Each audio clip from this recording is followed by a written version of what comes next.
देखिए 21 नंबर प्रश्न। 21 नंबर प्रश्न में आपसे कह रहा है एक खिलाड़ी बांस कूंद में 4 मीटर कूदना चाहता है। कितने मीटर कूदना चाहता है? 4 मीटर। जो ऊंचाई हो गई बच्चों वो हो गई h = 4 मीटर के। ये हो गई ऊंचाई। और इसके बाद कह रहा है आपसे कि उसका वेग, किस वेग से उसको दौड़ना चाहिए।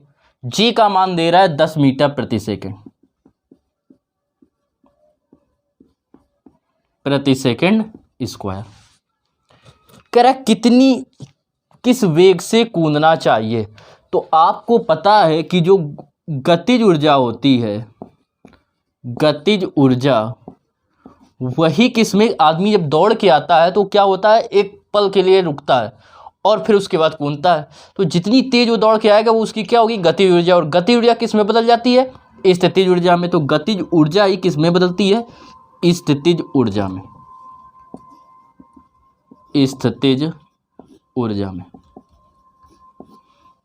गतिज ऊर्जा का बेटा फार्मूला होता है 1/2 mv²। और स्थितिज ऊर्जा का आप सभी ने पढ़ा है mgh होता है बच्चों। अब इसमें आप देखेंगे कि ये m से m आपका कैंसिल हो गया, तो ये जो v² इक्वल आएगा, ये 2 इधर था डिवाइड में, भाग में था तो इस तरफ हो जाएगा गुणा में, तो 2g गुणा h हो जाएगा। इससे अगर आप v² का मान निकालेंगे तो आएगा 2, g की बच्चों वैल्यू रखेंगे 10 आएगी, h का मान दे रहा है 4। क्लियर। अब देखो आपसे क्या क्या रहा है, वेग पूछ रहा था, किस वेग से दौड़े।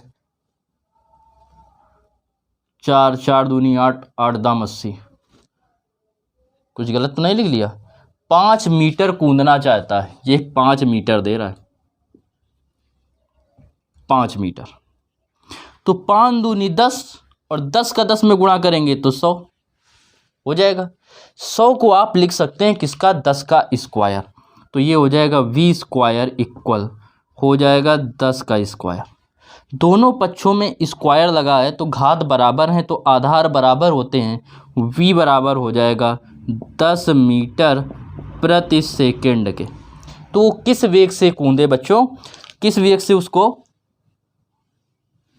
क्या करना पड़ेगा, दौड़ना होगा कि वो क्या करे, 5 मीटर की ऊंचाई तक कूद सके। तो किस वेग से, 10 मीटर प्रति सेकंड के वेग से। ये हो गया इस नंबर प्रश्न का आपका आंसर 21 नंबर का। नोट कर लीजिए बच्चों।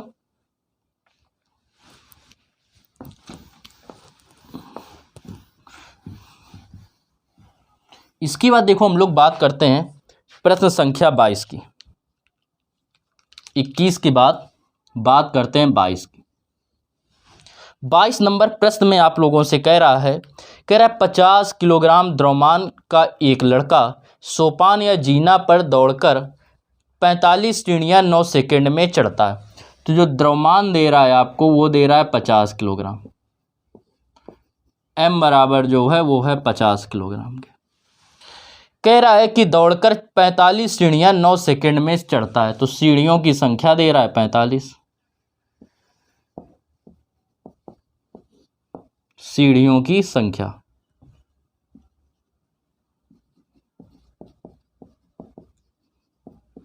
दे रहा है 45। 9 सेकंड का समय लेता है, समय दे रहा है आपको t बराबर 9 सेकंड। आपसे कह रहा है यदि प्रत्येक सीढ़ी की ऊंचाई 15 सेंटीमीटर हो, तो प्रत्येक सीढ़ी की ऊंचाई कितनी है, 15 सेंटीमीटर। एक सीढ़ी की ऊंचाई बराबर 15 सेंटीमीटर। तो 45 सीढ़ियों की ऊंचाई कितनी हो जाएगी, 45 सीढ़ियों की ऊंचाई कितनी हो जाएगी, एक की 15 है, 2 की होती तो क्या होती, 2 गुणा 15, 3 की होती तो 3 गुणा 15, 4 की होती 4 गुणा 15। तो 45 है तो कितना होगा, 45 गुणा 15। और यही आ जाएगी ऊंचाई। ऊंचाई कितनी आ जाएगी, 45 गुणा 15 के। इसको ऐसे ही बना रहे दो। ये किस में है, सेंटीमीटर में। मीटर में बदलेंगे तो क्या करेंगे, कितने का भाग देते हैं, 100 का भाग देते हैं, सेंटीमीटर को मीटर में बदलने के लिए 100 का भाग देते हैं, तो ये आ गई इतनी ऊंचाई मीटर। अब आपसे कह रहा है कि शक्ति का परिकलन कीजिए, जी का मान दे रहा है 10, जी का मान आपको कितना दे रहा है 10, जी जो गुरुत्वीय त्वरण दे रहा है वो दे रहा है 10 मीटर प्रति सेकेंड स्क्वायर। आपसे कह रहा है शक्ति की गणना कीजिए, तो शक्ति का फार्मूला होता है शक्ति बराबर कार्य या ऊर्जा बटे, कार्य लिख सकते हैं या ऊर्जा लिख सकते हैं, और बटे समय। व्यय ऊर्जा की दर को या खर्च हुई ऊर्जा की दर को क्या कहते हैं, शक्ति या सामर्थ्य कहते हैं। ऊर्जा बराबर हम ऊर्जा लिख सकते हैं प्रत्यास्थ स्थिति ऊर्जा समय टी के। प्रत्यास्थ स्थिति ऊर्जा होता है mgh और समय टी दे रहा है आपको 9 सेकेंड। m का मान रखेंगे 50 किलोग्राम, g का मान दे रहा है 10, h का मान दे रहा है 45 गुणा 15, 45 गुणा 15 और बटे में 100, और इसका मान दे रहा है 9। 2 जीरो से 2 जीरो कट गए, 9 से काटेंगे 9 पना 45, 5 25 या 15 पना 75, और 75 में गुणा करेंगे 5 का, 5 का गुणा करेंगे 5 25, 5 7 35, 2 37, इतने वाट। शक्ति का अथवा सामर्थ्य का मात्रक क्या होता है बच्चों, वाट। ये हो गया इस प्रश्न का उत्तर, नोट कर लीजिए। देखिए 23 नंबर कह रहा है दो मशीनें ए व बी क्रमशः 10 मिनट तथा 15 मिनट में कार्य करती हैं। तो देखो समय जो पहले को लग रहा है t1 वो बराबर कितना लग रहा है 10 मिनट, और दूसरी को जो लग रहा है समय t2 वो लग रहा है 15 मिनट। कह रहा है समान कार्य को, मतलब दोनों के जो कार्य हैं वो क्या है, समान है। कार्य W1 बराबर W2 बराबर W के, ये भी W है ये भी W है, कार्य मतलब वर्क। अब कह रहा है इसमें यदि पहली मशीन का ए का सामर्थ्य कितना दे रहा है 120 वाट है, मशीन ए का सामर्थ्य, मशीन ए का सामर्थ्य, ए का जो सामर्थ्य है वो आपको दे रहा है PA या P1 इक्वल जो दे रहा है वो दे रहा है आपको कितने के, 120 वाट के। कह रहा है मशीन बी का सामर्थ्य ज्ञात कीजिए, बी का सामर्थ्य निकालना है। तो देखो भैया फार्मूला लगाएंगे सामर्थ्य P1 अपॉन सामर्थ्य P2, सामर्थ्य P2, और P बराबर बच्चों होता है क्या, W अपॉन T के, अभी पढ़ा था। तो ये P1 है तो ये W1 और ये T1, ये नीचे हो जाएगा W2 अपॉन T2, ये इसका मान हो जाएगा। तो ये P1 बच्चों दे रहा है 120, तो यहाँ पे लिख दिया 120। P2 आपको ज्ञात करना है, इसका इसमें गुणा होगा, W1 बराबर है W के, और ये T2 ऊपर चला गया, T1 नीचे आ गया, और W2 बराबर भी है W के, ये हो गया T2।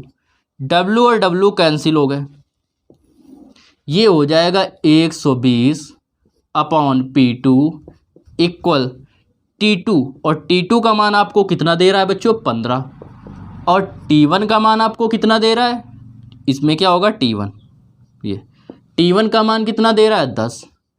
15 से इसको काटिए, 15 एकम, या आप ऐसे ना समझ में आए तो ऐसे समझ लीजिए। इसको बेटा इधर ले जाएंगे, हो जाएगा इसका इसमें गुणा करेंगे तो होगा क्रॉस मल्टीप्लाई, तो 15 P2, इसका इधर गुणा होगा तो 120 गुणा 10, तो P2 जो आएगा वो आएगा 120 गुणा 10, ये गुणा में बच्चों इस तरफ काय में हो जाएगा भाग में। 15 से डिवाइड करेंगे, 15 अट्ठे 120, 8 का 10 में गुणा करेंगे, आ जाएगा 80 वाट। तो बी का जो सामर्थ्य है, मशीन बी का सामर्थ्य, वो आपका कितना आ गया, 80 वाट आ गया, और यही इस प्रश्न का क्या हो जाएगा, आंसर हो जाएगा। नोट कीजिए बच्चों।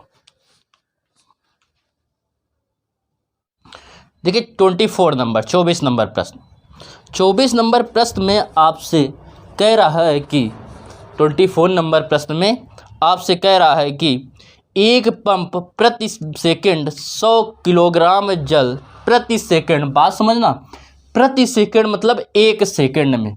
तो समय जो बच्चों दे रहा है, समय t का मान दे रहा है 1 सेकंड, प्रति सेकंड का मतलब हो गया 1 सेकंड। जैसे आपसे कह देता है चाल क्या है, 50 किलोमीटर प्रति घंटा है, प्रति घंटा मतलब 1 घंटे में वह 50 किलोमीटर जाती है। तो प्रति सेकंड कह रहा है मतलब 1 सेकंड में कितने किलोग्राम कह रहा है, 100 किलोग्राम जल। तो द्रव्यमान जो दे रहा है, द्रव्यमान m जो दे रहा है वो दे रहा है 100 किलोग्राम, 100 किलोग्राम द्रव्यमान है। आपसे कह रहा है 100 किलोग्राम द्रव्यमान 5 मीटर की ऊंचाई तक उठाता है। तो जो ऊंचाई दे रहा है वो आपको दे रहा है 5 मीटर, ऊंचाई h जो दे रहा है वो दे रहा है 5 मीटर के, इतनी हो गई ऊंचाई। आपसे कह रहा है सामर्थ्य की गणना कीजिए और g का मान दे रहा है 10 मीटर सेकंड, 10 मीटर प्रति सेकंड स्क्वायर। g क्या होता है बच्चों, गुरुत्वीय त्वरण। तो लगाएंगे बच्चों सामर्थ्य का फार्मूला। तो सामर्थ्य बराबर आपको पता है P बराबर होता है W/T के, और W बराबर इसमें क्या होगा, ऊपर उठाने में किया गया कार्य मतलब गुरुत्वीय स्थितिज ऊर्जा mgh/T, यही होगा। इसको जब आप लोग सॉल्व करेंगे तो P बराबर पाएंगे mgh, m का मान दे रहा है 100 किलोग्राम, g का मान आपको दे रहा है 10, h बच्चों दे रहा है 5 और समय दे रहा था 1 सेकेंड। 100 में 10 का गुणा करेंगे 1000 आएगा, और 1000 में जब आप 5 का गुणा करेंगे तो क्या पाएंगे, 5000 आ जाएगा, और नीचे 1 से कोई मतलब नहीं। तो 5000 वाट जो है वही इस प्रश्न का क्या है बच्चों, आंसर हो गया। तो आपका जो आंसर है इस प्रश्न का वो कितना हो गया, 5000 वाट के। नोट कर लो प्रश्न।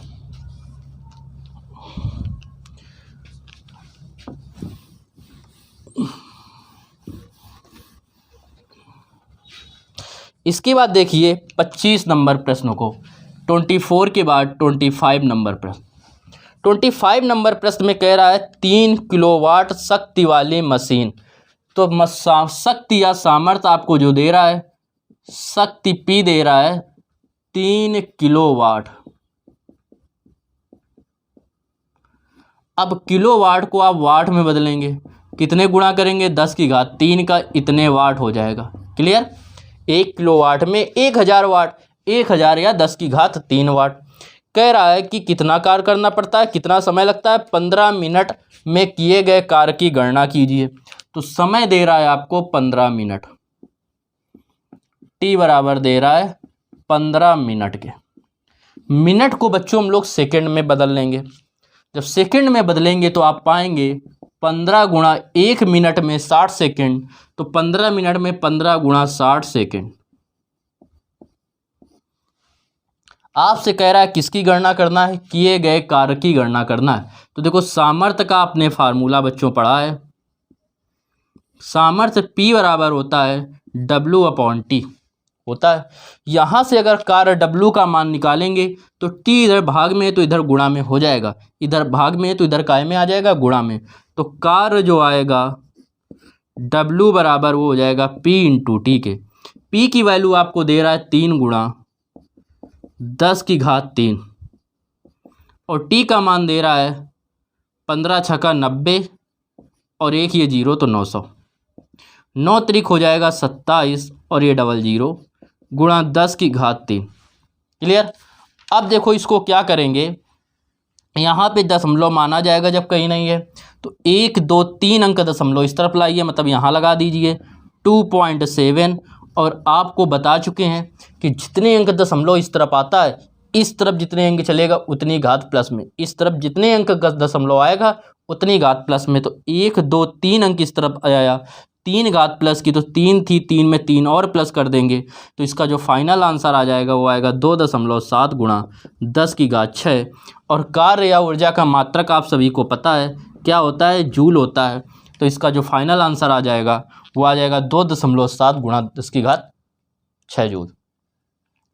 क्लियर बच्चों, तो नोट कर लीजिए इस प्रश्न को 25 नंबर। इसके बाद देखो 26 की बात करते हैं। प्रश्न संख्या हम लोग बात करते हैं 26 की, 26 नंबर प्रश्न की। और 26 नंबर प्रश्न जो कि आपको आपकी स्क्रीन पे दिख रहा है, कह रहा है कि एक पंप की सामर्थ्य तो 7.5 किलोवाट है। सामर्थ्य आपको दे रहा है 7.5 किलोवाट।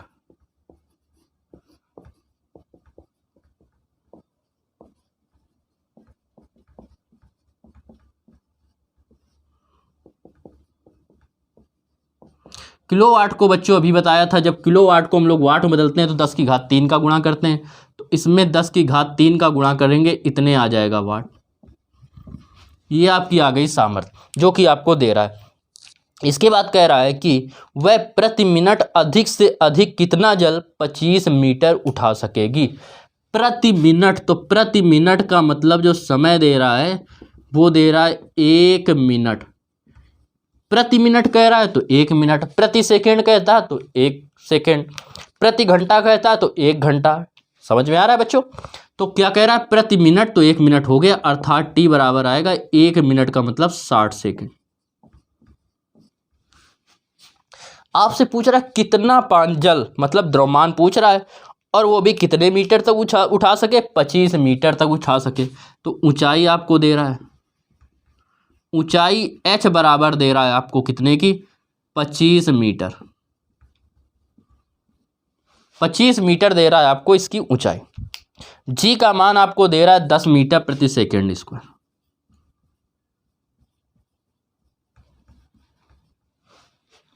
देखो अभी आप लोगों ने पढ़ा कि जो कार्य होता है वो बराबर किसके होता है, P इंटू टी के। तो यहां से लिखेंगे कार्य या ऊर्जा W बराबर P इंटू टी के, और W जो होगा वो किसके होगा, mgh के बराबर, गुरुत्वीय स्थिति ऊर्जा के बराबर। गुरुत्व के विरुद्ध किया गया कार्य होता है गुरुत्वीय स्थिति ऊर्जा। P बच्चों दे रहा है 7.5 गुणा 10 की घात 3, और समय दे रहा है आपको 60 सेकंड। यहाँ से आपको m का मान निकालना है, तो m बराबर हो जाएगा 7.5 गुणा 10 की घात 3 गुणा 60, अपॉन में आ जाएगा g और h।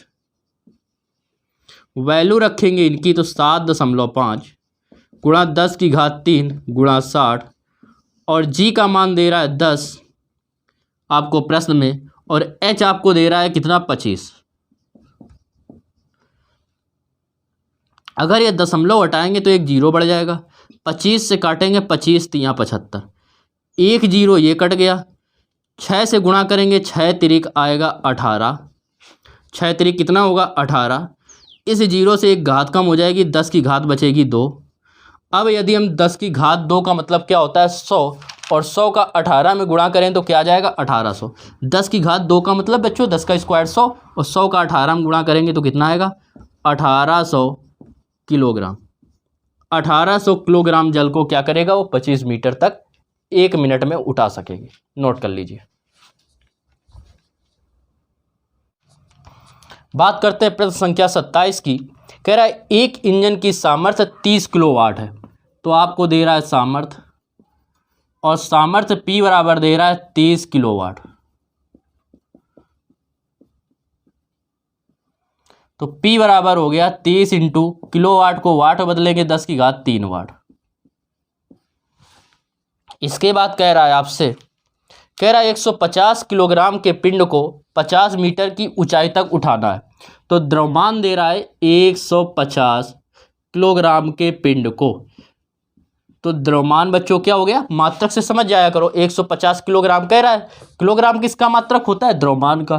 तो 150 किलोग्राम, ये हो गया m का मान। इसके बाद कह रहा है कि इतने मीटर तक 50 मीटर की ऊंचाई तक उठाना है। तो जो ऊंचाई दे रहा है वो दे रहा है 50 मीटर, ऊंचाई h जो दे रहा है वो दे रहा है 50 मीटर के। ये आपकी हो गई क्या ऊंचाई। और आपसे कह रहा है g का मान दे रहा है 9.8 मीटर प्रति सेकेंड स्क्वायर। तो कह रहा है समय कितना लगेगा, g का मान जो दे रहा है वो दे रहा है 9.8 मीटर प्रति सेकेंड स्क्वायर। कह रहा है समय कितना लगेगा। तो देखो आप लोगों ने पढ़ा है, क्या पढ़ा है, अभी बताया था P इंटू टी बराबर W के, पढ़ा था। यहाँ से T बराबर निकालेंगे क्या आएगा, W अपॉन P के, हो जाएगा। अब W की जगह आप सभी को पता है क्या लिख सकते हैं, mgh। तो T बराबर हो जाएगा mgh अपॉन P। क्लियर। अब वैल्यू रखिए इनकी, तो T बराबर हो जाएगा, M का मान रखेंगे, दे रहा है कितना 150 किलोग्राम, G का मान आपको दे रहा है 9.8, H का मान आपको दे रहा है कितना 50 मीटर, अपॉन P का मान आपको दे रहा है 30 गुणा 10 की घात 3, यह दे रहा है। अच्छा 10 की घात 3 का मतलब क्या हुआ, 1000, समझिएगा। इस 0 से इसको काट दिया, 3 से काटेंगे 53, 15 5 बार जाएगा। T बराबर,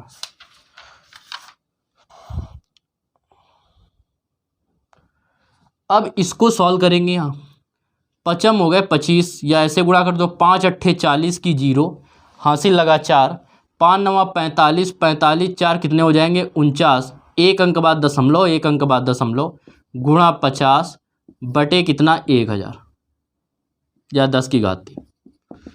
इसका गुणा करेंगे, 5 9 45, पहले तो ये 0 लिख दीजिए, दशमलव के बाद इस 0 का कोई मतलब नहीं है। 5 9 45 की 5 और 5 चौको 20, 20 4 बच्चों कितना हो जाएगा 24, और ये 10 की पावर है 3। इस दशमलव के बाद 0 का मतलब नहीं। नीचे जितनी 0 होते हैं उतने दशमलव इस तरफ आता है, ठीक है। तो या ऐसे कर लो, ये 10 की घात क्या थी 3 थी, प्लस के ऊपर जाएगी माइनस के 3। अब यहाँ दशमलव माना जाएगा, जब कहीं नहीं दे रहा है तो दशमलव कितने अंक का 1 2 3, 3 अंक इस तरफ आ जाइए T का मान। तो यहाँ जब 1 2 3 अंक इस तरफ आ गए तो 10 की घात -3 थी, जब इस तरफ आते हैं आपको बताया था प्लस घात लेते हैं, तो -3 सी प्लस के 3 ले लेंगे।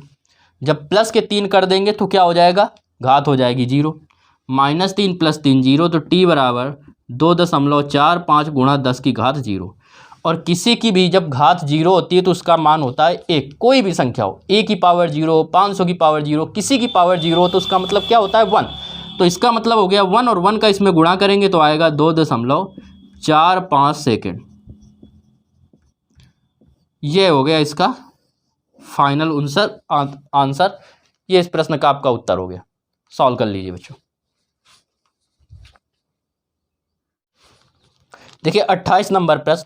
28 नंबर प्रश्न में कह रहा है कि एक इंजन 500 किलोग्राम के एक पिंड को, तो द्रव्यमान जो दे रहा है, द्रव्यमान m बराबर दे रहा है 500 किलोग्राम के एक पिंड को, कितना दे रहा है 500 किलोग्राम के एक पिंड को 10 सेकेंड में। तो आपको समय दे रहा है 10 सेकेंड। समय बच्चों कितना दे रहा है, t बराबर 10 सेकेंड। कह रहा है 20 मीटर की ऊंचाई तक उठाता है, तो अब आपको ऊंचाई भी दे रहा है 20 मीटर, h बराबर दे रहा है 20 मीटर। कह रहा है कि ज्ञात कीजिए इंजन द्वारा किया गया कार्य, और g का मान दे रहा है 10 न्यूटन प्रति किलोग्राम। 10 न्यूटन प्रति किलोग्राम। इसका एक और मात्रक जो अभी तक आप लोग लिखते आ रहे हैं क्या था, मीटर प्रति सेकेंड स्क्वायर। किया गया कार्य पूछ रहा है तो निकालेंगे किया गया कार्य। किया गया कार्य बराबर क्या होगा, गुरुत्व स्थिति ऊर्जा mgh। m का मान दे रहा है 500 किलोग्राम, g का मान दे रहा है 10 और h दे रहा है 20। 5 दूनी 10, 1 2 3 4 0 हो जाएंगे। अब देखो इसको क्या लिख सकते हैं आप, 1 2 3 4 5, जितने 0 मतलब 10 की घात उतनी, तो 10 की घात 5। और कार्य कह रहा था, कार्य का मात्रक होता है जूल। ये हो गया इसका आंसर पहला। फिर इसकी बाद कह रहा है आपसे, इसी प्रश्न में आपसे कह रहा है कि इंजन की शक्ति किलोवाट में ज्ञात कीजिए। तो शक्ति निकालना है, निकालेंगे भैया शक्ति। जब बात करें शक्ति की, तो शक्ति P बराबर आपने पढ़ा है W/T के। W आया 10 की घात 5 और T आपको दे रहा है 10। 10 को इसमें भाग देंगे तो एक घात कम हो जाएगी, तो कितनी बचेगी? 10 की घात 4। तो जो P का मान आया वो बच्चों कितना आया? 10 की घात 4। इतने आया वाट। आपको देना है आंसर किलोवाट में। तो देखो क्या करते हैं, 1 वाट में 10 की घात 1 किलोवाट में 10 की घात 3 वाट। तो 10 की घात, देखो जब किलोवाट को वाट में बदलते हैं तो 10 की घात 3 का क्या करते हैं? गुणा। तो वाट को किलोवाट में बदलेंगे तो 10 की घात 3 का क्या करेंगे? भाग। इतने किलोवाट। भाग में घातें घटती हैं तो ये ऊपर जाके घट जाएगा, तो 4 में 3 घटेंगे तो क्या बचेगा? 1। 10 की घात 1 1 लिखिए या ना लिखिए, मतलब 10 किलोवाट आ गया आंसर। यह इसका जो है आपका फाइनल आंसर आ गया। कौन से प्रश्न का? प्रश्न संख्या 28 28 नंबर प्रश्न का। नोट कर लीजिए बच्चों।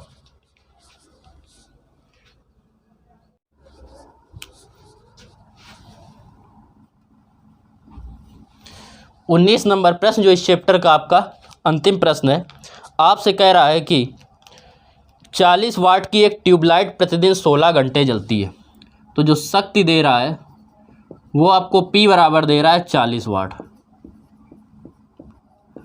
समय दे रहा है 1 दिन का समय। 1 दिन में कुल घंटे बराबर दे रहा है 16 घंटे। और आपसे कह रहा है 30 दिन तक चलाई जाती है। तो 30 दिन में घंटों की संख्या, 30 दिन में कुल घंटे कितने होंगे? 16 गुणा 30, इतने हो जाएंगे कुल घंटे। आपसे कह रहा है कि यूनिटों का परिकलन कीजिए, मतलब यूनिटों की संख्या निकालनी इसमें। तो निकालेंगे, फार्मूला लगाएंगे, यूनिटों की संख्या, और यूनिटों की जो संख्या होती है वो बराबर क्या होती है? वाट इंटू घंटा बटे 1000। ये होता है इसका यूनिटों की संख्या का फार्मूला। वाट टोटल कितना दे रहा है? 40 वाट। कुल कितने घंटे जलाई गई? 60, 16 गुणा 30, और अपॉन में कितना दे रहा है? 1000। 1 0 से 0 कैंसिल, इससे ये कैंसिल। 4 3 12, 12 गुणा करेंगे इसमें 12 छंग 72 की 2, 4 3 हो गए 12, 12 छंग 72 की 2, हासिल लगा 7, 12 एकम 12, 12 7 19 बटे 10। 10 का इसमें भाग देंगे तो एक अंक बाद दशमलव लग जाएगा, तो 19.2। यही आगे यूनिटों की संख्या, और यही आपका अंतिम प्रश्न आंसर है। ठीक है, अंतिम प्रश्न का यही आंसर हो गया। इतने यूनिट आ जाएगा आपका आंसर। तो इस प्रकार बच्चों जो कार तथा ऊर्जा कुमार मित्तल की बुक से जो चैप्टर था वो आपका पूरा कंप्लीट हो चुका है। उम्मीद करते हैं बच्चों आप सभी को अच्छे से समझ में आ रहा होगा। अपने साथी, दोस्तों, अन्य सभी को भी ये शेयर किया करें वीडियो, जिससे वो लोग भी इसका लाभ उठा सकें, और कमेंट्स करके ज़रूर बताया करें कि आपको ये वीडियो कैसा लग रहा है। ठीक है बच्चों, फिर मिलते हैं। स्वस्थ रहें, व्यस्त रहें। आप सभी के लिए जल्द लेके आ रहे हैं मैथ की भी वीडियो। तब तक के लिए राधे राधे।